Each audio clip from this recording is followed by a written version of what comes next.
Music, and here we All are. right. Hi, Glenn. Hello, Glenn.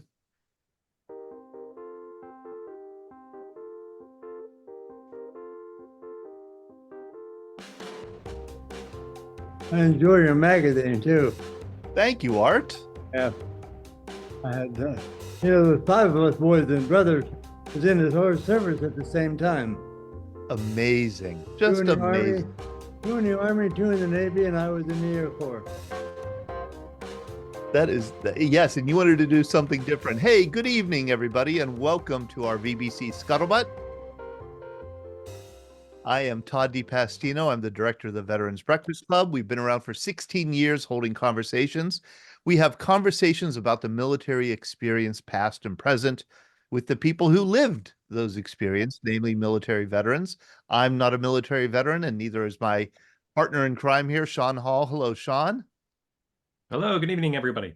We like to ask questions, and Glenn Flickinger also. Hey, Glenn, good to see you. Hi. Good evening, everybody. We love to talk with veterans about their experiences. We do this every Monday night at 7 p.m. on our VBC Scuttlebutt. We also do it Thursday nights at 7 p.m. with Glenn hosting Greatest Generation Live. Tonight we have a Veterans Open Conversation. Several of you have emailed me topics to cover, but I thought even before we did that, we have a very special guest who has joined us and has never joined us before. I think regardless of whether we have an open conversation or not, the new World War II veterans get to the top of the line, and they deserve the spotlight here. And we have Art McGann. I met Art years ago in a town south of Pittsburgh called Connellsville, Pennsylvania. Art celebrated his 100th birthday, I think in June. Was that, Art? Yep, June 18th. Wow, June 18th. And his son, Dick, assisted Art to get him on here, our Zoom program here. And he's a special guy with a special story. He was a B-24 waist gunner in the 13th Air Force, which means he flew in the Pacific. And he flew 43 missions in the Pacific. And I know, Glenn, you've done some reading up on Art's experiences in World War II, and you have a couple photos to share. Yeah, I do. If can I get the screen here? And I'll Yeah, put up, I don't have a lot, just 2 or 3 photos and a couple of maps. Okay, Let me get you that. Hold on one second, Glenn. We'll do a little tap dance here. And you are co-host. Okay. Now, I normally don't like to embarrass my boss, but I got to put this picture up. Are you guys seeing this? Yeah, that's not too embarrassing. Well, I didn't know you started the Veterans Breakfast Club when you were still in high school. Okay. All right. I get it. Point taken. Did I get the embarrassment there? Yes, I get it. Point taken. I mean, this was what, 15, 16 years ago, very early on in your Veterans Breakfast Club development, right? Yeah, and I'm wearing the same clothes. And the hair doesn't look all that different either. No. To me, 15, 16 years ago, I still had hair. So anyway, it was this event that Todd held, whatever this was, 16, 17 years ago in Connellsville, that Art attended, and the two of them met. And that's how Art became such a loyal member of the Veterans Breakfast Club. So thank you, Art. Thank you. Yeah. So I just, and excuse me for any coughing and sneezing I do, because I've got a pretty bad cold, but I'm good for this. So is your son Dick on the line? He sent me a couple of photos. Yes. And this is you, Art, with your 31st bomb. That picture was taken in Australia. Wow. Where I had that jacket painted. How old were you in this picture, Art? 19. 19. Wow. One handsome guy, Art. I imagine Connellsville, the Connellsville female population missed you while you were gone. Yeah, I hope. So give us a little history here, Art. When did you actually join the Army Air Force? What year? Well, I signed up when I was still in high school. I graduated in 1942, but they they said, well, we can't take you right now. We're so busy, but they will call you. I said, well, you can't call me at home because we don't have no phone. And said, well, we'll send you a postcard. I said, okay. So then they finally, in October 22nd, they sent me a postcard, told me to report to Pittsburgh and at the old post office. And that's where I started, right there.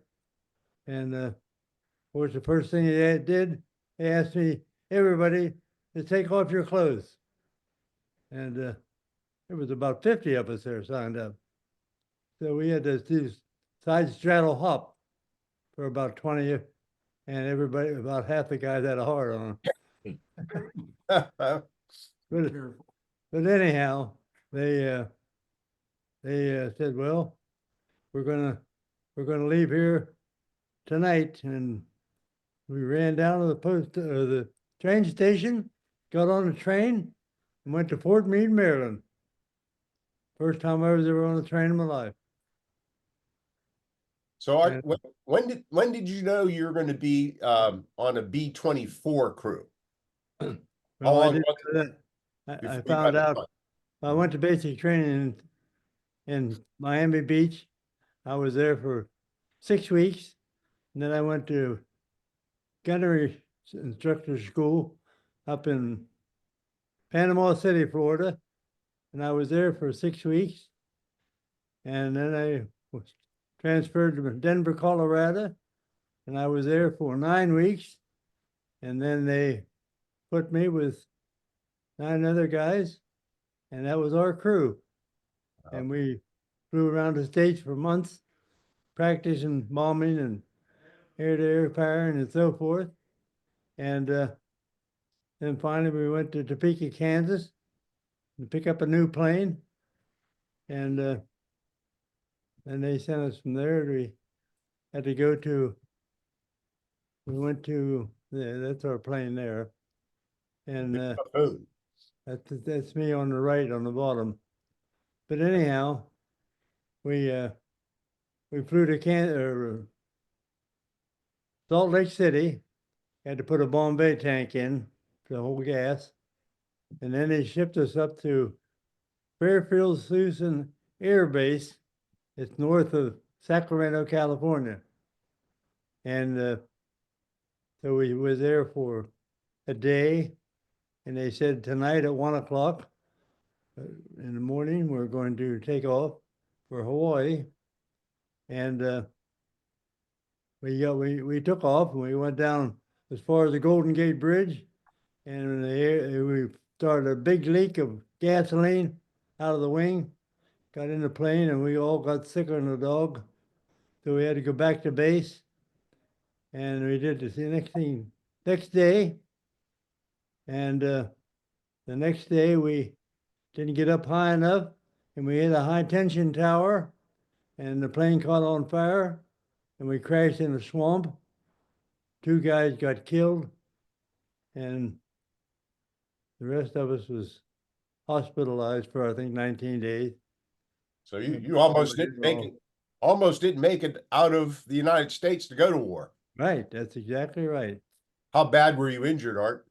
Well, I was in the hospital for 19 days and burned all my hair off and my arms and neck and stuff. So he said, well, you can't do nothing here. Why don't you go home for 30 days? And then so I did. And then I went back on 30 days. And I was there for 3 days. And we took off again, and we went to Hawaii. And we was there for a couple of days because it rained. And then we shipped out. Our first base was in Guadalcanal. But what was it, the same air crew that you were assigned to after you recovered from your injuries? No. The 4 of them, 2 of them, 3 of them got medical discharge, and 1 of them became an instructor.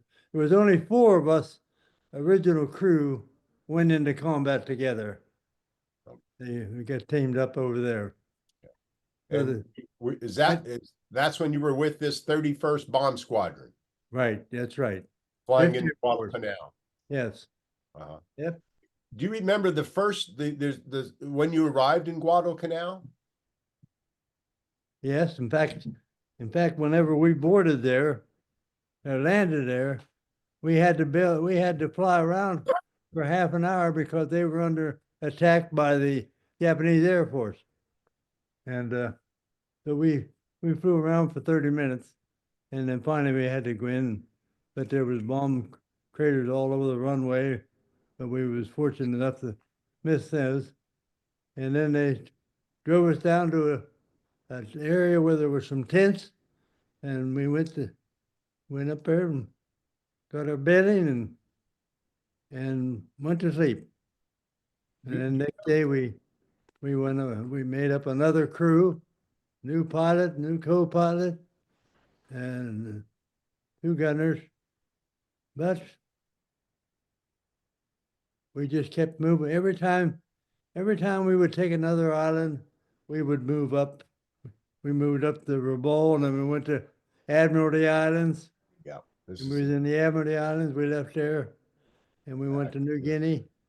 Here. And then we ended up on several different islands, and one of them was the Halmaheras, which was owned by the Dutch people, and that's where we flew out of when we bombed the oil fields down in Balikpapan. It was the longest mission ever made by 4-engine bombers at that time, with 17 hours and 10 minutes. Right. And they gave us a pill the night before, and they said the pilot will tell you when to take that pill. It was so you couldn't go to sleep. And we had our Easter Bunny suits on for high altitude. We were in 20,000 feet, colder than hell. But anyhow, we caught them sleeping. They didn't have any idea that we had any plane to get there. And we dropped our bombs at 20,000 feet. And before we made our turn to go back to base, the smoke and stuff was high as our planes was. The Japanese, their planes never got off the ground. That base where you bombed was right here at the tip of Java. I looked this up on another map, and I didn't have time to put that one in. Where did you take off from, Art? Well, it was a set of islands called Halmahera. It was a Dutch island. In fact, we got paid there, and they paid us with Dutch guilders. I imagine in here. Anytime you was on another island of another country, you had to get paid by their currency. So anyhow, on our way back from that mission, there was a couple planes that didn't make it, and they knew there was going to be some. And I think we lost 2 planes that ditched in the ocean, but they knew about where we were going to ditch. And the Navy was in there with PBYs, and they picked those crews up. But I think we made that mission along with some people from the 5th Air Force, and they told us that there was 9 planes that didn't make it out of about the 40 planes that we had. And but I know when we got back, the crew chief crawled up on the plane, put the dipstick down in there, and it come out dry. It wasn't wet. So we must have been on a wing and a prayer. Wow. Yep. Wow. But it was quite a thing. Then we made another big mission on the Japanese Navy. It was in Borneo. They told us there would probably be 5 or 6 naval vessels down there. No battle things, but they may be a cruiser and a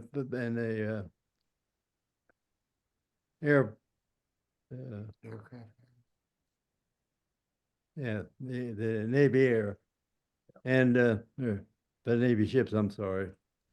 But we was going in there, and we were 12 miles away from the target. We was only at 12,000 feet.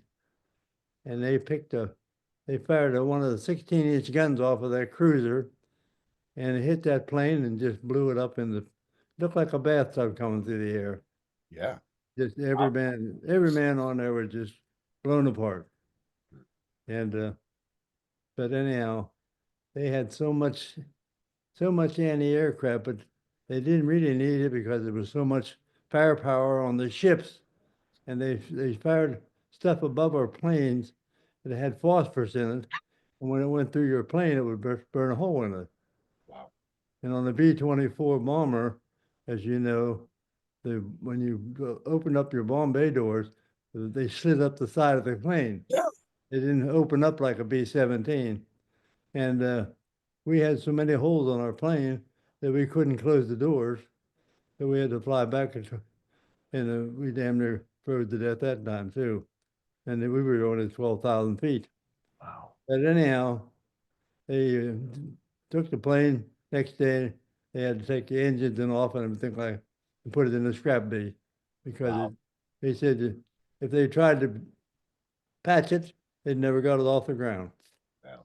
So had over 2,000 holes in it. And how many missions did you fly, Art, in I total? flew 43. What in, Sometimes we'd fly, at times we've had to fly 3 days in a row. You know, we'd come back and we never knew at nighttime the pilot would come and say, okay, we're gonna go to the briefing tent at 7:30. And then we go up and then they tell you where you're gonna go tomorrow. And we made a lot of different missions, and on the Philippines, we bombed all over the Philippines. They had so many islands over there. And we also supported the invasion of the Philippines when MacArthur went back. right. And my brother was on the USS Princeton, and they got sunk with a torpedo from the Japanese Navy, and I was flying right above him, and I didn't know it, and he didn't know it. But anyhow, I went to the officers the next day, and I said, my brother on the USS Princeton, you think you could find out if he's alive?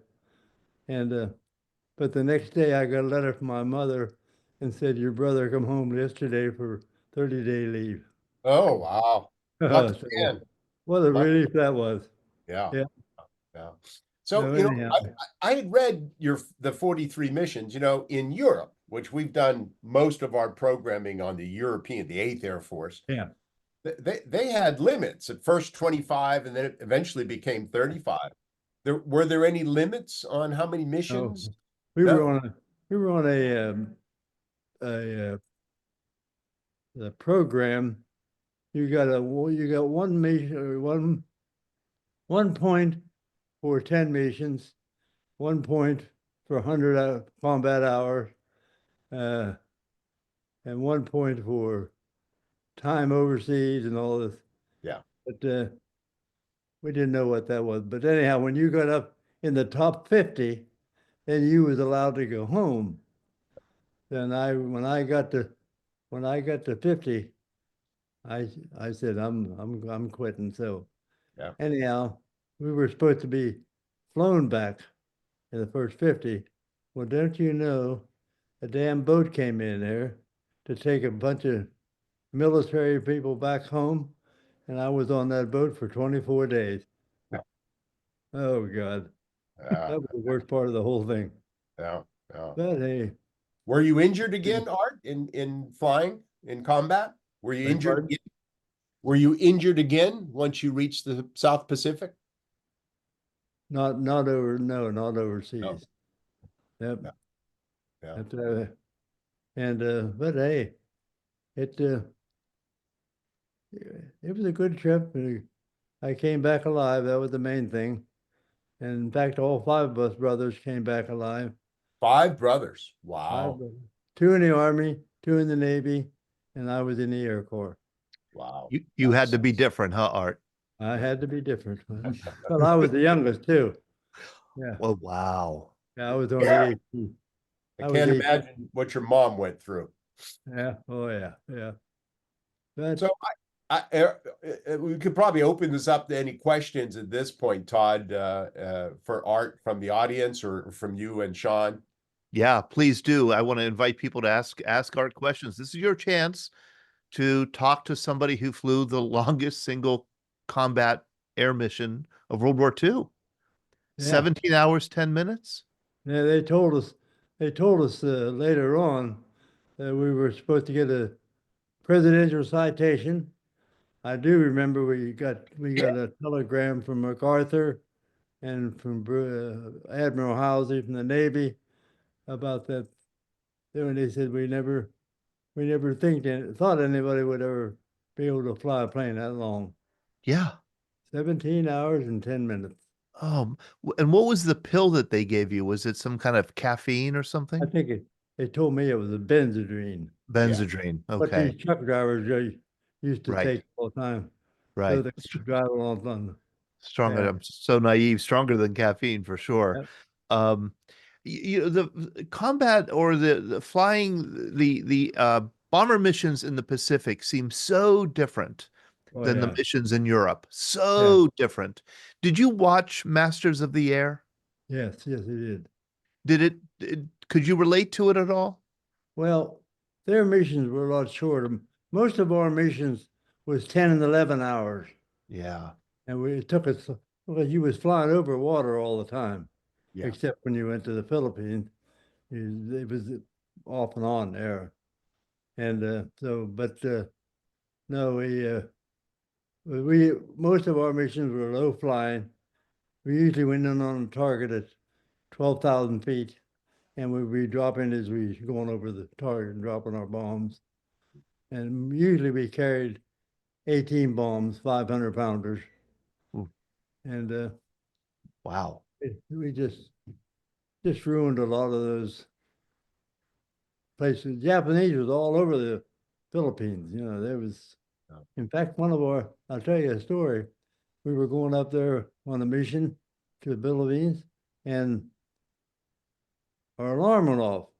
The one alarm that they have, if you have to bail out, they go with this, they hit the buzzer, the pilot does. So we were going over the island, and the pilot said, "Delay that mission, that doesn't mean nothing." I said, "It's too damn late. Miller already jumped out." He was our radio operator. He was in the back talking to me at the plane, and he jumped out the window, and he opened his parachute just before he hit the water, and then Filipinos came out in little sampan boats, picked him up, and took him into their island, and he was up there for 59 days. Oh my. Yep. Art, did you or other B-24 crews in the Pacific receive any special survival training? Oh, no, right down over the water? No, that was it. No. Yeah. Did you see the Of course, movie? we had our gun strapped on our hip, the 45, and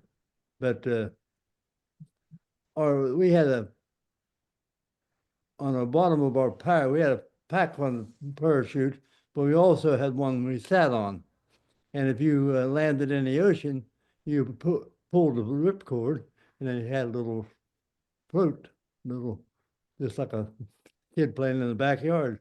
Yeah. And you had a packet of stuff you put in the water. If you heard a plane, you threw this stuff in the water, and it got real green, bright green. And if they seen you, they would come down, maybe make a pass at you, let you know you was there. Yeah. But we never had to use that because we never crashed in the water. Did you see the movie Unbroken from about 10, 15 years ago? Unbroken, the story of the fellow who's a B-24 pilot. Yeah. They were Remember that. lost Yeah. over the Pacific. He was Spent, on I our can't remember, forever. 2 weeks, 3 weeks in the raft, got captured, and then Yeah. He was a Colonel, great. I was going to say, Colonel Brad Washabaugh, you put a Yep. excellent question here in the chat, and I had the question too, but you did make a mistake, Colonel Washabaugh. You Yes. referred to that thing on Art's head as a cap. It It's is a called- cap because it is a ball cap. Now, it's not a standard piece of uniform. It would be called a cover then, Todd, if it was. But go ahead and make the correction if you'd like. No, you're changing the rules on me, Brad. Every time I call a cap, you say it's a cover. Then when I call it a cover, you say it's a cap. 10 more years, we'll have you trained, Todd. We'll have you Right, trained. go ahead. No, ask your wonderful question. Art, we had it's such an honor to have you on the show tonight. We don't get the chance to talk to many World War II veterans, and your story is fascinating. But as you were talking, I was looking at your cap, not a cover, Todd, at your cap, and there's a silver device right on top of the ribbons. Can you tell us what that device is? Oh, that is the it's a VFW. That's Okay, their life member, and it's a legacy. You bombed or you got a legacy pin and the plaque to put on the wall and stuff, and it was just, I guess, to prove that you was a good guy, you know. and I may have missed it. What was your job on the B-24? What was your I was a waist gunner. waist gunner? Yeah, And waist gunner. Yes, sir. did you ever shoot at anything? Oh yes, yeah. Did you ever hit anything? Oh yeah. Well, they give me credit for shooting down 2 planes, and Wow. all zeros coming in, you know, and Yes. they had a 20 millimeter cannon that came out through the center of the propeller, you know, Yes. and yeah, they come up and just break off almost between your tail and your wing. They Mm. were just crazy people, you know. Well, But if you were in the VFW and somebody asked you to tell a story, what story comes to mind first? well, probably the story about the oil field that we bombed, Oh, because they claimed that the Japanese, that was a shell oil field, and the Japanese took that over when the war started over there, and because they figured that no plane would ever be able to get to them because it was too far, clear around the southern ports of Borneo. That's why the mission took so long. wow. Have you, You have a picture up in the Connellsville canteen that I brought back, and it was we called them the Bomber Barons, and it had the picture of some of our planes, and the smoke from the oil fields was up to 20,000 feet before. wow. Oh, it was just a massive. They must have had 200 of those big round tanks, you know, that you see at oil fields. Storage tanks, yeah. They were just all on fire. Just really made you feel good. Well, that's commendable that your family and your brother served so much, but I'm wondering how come your parents didn't influence anybody to become a Marine? What happened there? Yeah. See, the tell you. IQ in Connellsville is very high. I see. Brad. An exceptionally good high school down there. Well, I lived there for all my 97 years. I've been down here about 3 with my son. He brought me and my wife down here when the COVID thing was going on. And my wife, she passed last year, and we were married for 78 years. Oh, Oh, wow. oh, wow. She's a What a wonderful sweet woman. story. God bless you. All right, can I ask you one more question? Have you Yeah. been back in a B-24? And if you have, what was your impression of going back in? Well, no, in fact, back when I came back from overseas, and I told you they sent me back down to Florida for whatever, and they ended up in the same hotel I went in when I got there, you know, and when I joined the Navy the Air Force. I was in the Collins Hotel, and when I sent me back down there, I ended up in the same damn hotel. And that's when they came out with the point system. You remember that? Mm-hmm. Well, you had to have 85 points to be eligible. So I went up to the commanding officer and I said, "Hey, I have 132 points. I'm ready to get out." He said, "Hold on a minute." So he got his sergeant there, can get that McGann file. So he come back, he said, he is going to Laredo, Texas to be an instructor on a B-29 bomber. And I told him, I said, "Hey, I'm not going to get up in another airplane as long as I live." Oh, Well, he said, that's not our department. You're going to Laredo, Texas, which I did. I went back and I was there for 9 weeks and I passed the test and I got orders to go to Pueblo, Colorado to be an instructor on a B-29. And I finally got to give me a 10-day delay en route, and I went home and got married. And I took my wife out there with me to Colorado. And so then they put their names up on the board to report to the runway in the morning at 10 o'clock. And I went to the headquarters and I said, hey, I am not going to go up in that airplane. I said, I flew 43 missions.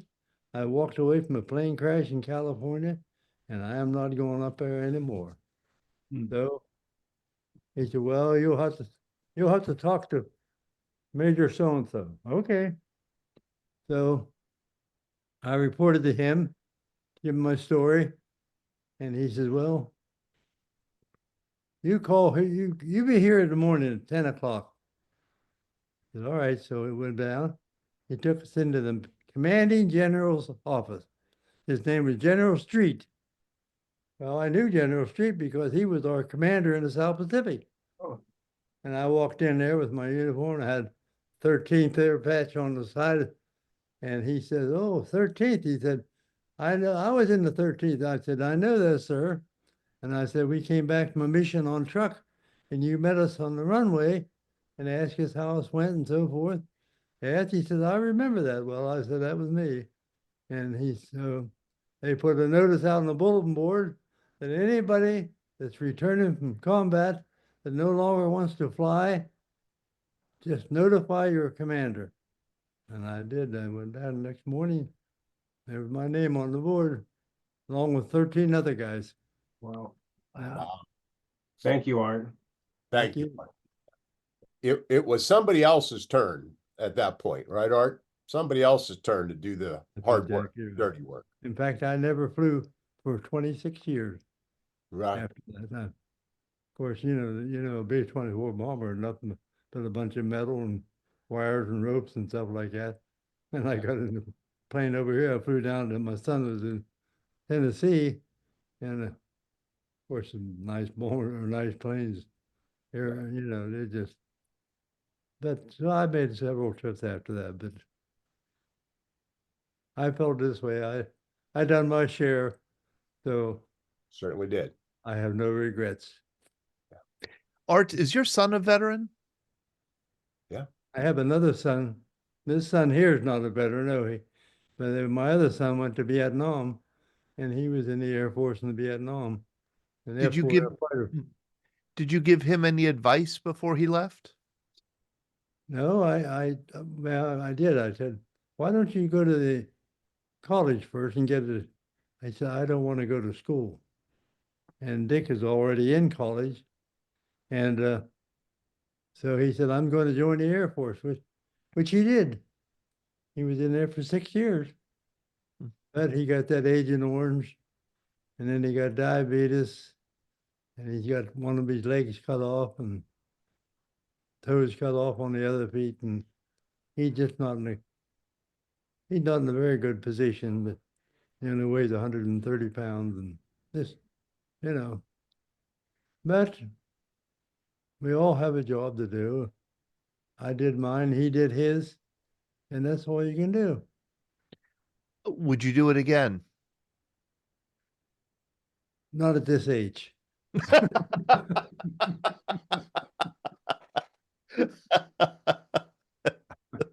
Yeah. Well, they asked me that one time before, and I said, no. I said, I got shit in my blood, my heart pumps piss. Art, somebody put here in the chat, I think it was Beth, that you're a treasure, and you really are. Thank you so much. And thank you to your son, Dick, for sharing you with us a little bit here this evening. He's my right hand, believe me. Yeah. How wonderful. And I hope you'll join us again sometime. We'd love to hear more of your story. And if you've written your story or if you've been sat for an interview, And I can't remember, did we ever interview you when we were down at the Connellsville? No, Canteen? we were talking about he's gonna have them things, dinner, breakfast every Saturday someplace. And I was gonna go to the one up in Uniontown, Yeah, that their place up there, it was a school, like a religious school. yes. But I had to work that day and I couldn't make it. Okay. Because we're looking to schedule an event in Connellsville. Where are you now, Art? Where do you live now? South Carolina. Oh, you're in Worcester. South Carolina now. Yeah, Okay. yeah. Okay. Yeah, that's so wonderful. Sue Watson says here in the chat that she'd love to interview you over Zoom, if that would be possible. Hey, All I'm good- right. I'm good for anything. But she said she'll go down to South Carolina, actually. Oh, well. So thank you so much. Thank you, Art, for joining us, and thank you, Dick. Thank you very much. I Thank you. appreciate it. Thank We'll you, see you. Art. Compliment. We'll Been see an you honor again. to talk to you. Thank you. Okay, thank Good you, night. buddy. Thank you. Hey, what an honor is right. And we're talking about somebody who flew the longest bomber mission of World War II. That's pretty amazing, Yeah, you It's know? a different experience than what we've been talking about, all so much this year, the European Air War. Yeah. I'm glad we got to at least one veteran. I actually have a B-26 veteran who's going to be on, not a veteran, I'm sorry, B-26 story next week about a fellow who flew out of Midway to Okay. bomb the aircraft carriers on a B-26. So, yeah, whole Very different world out there.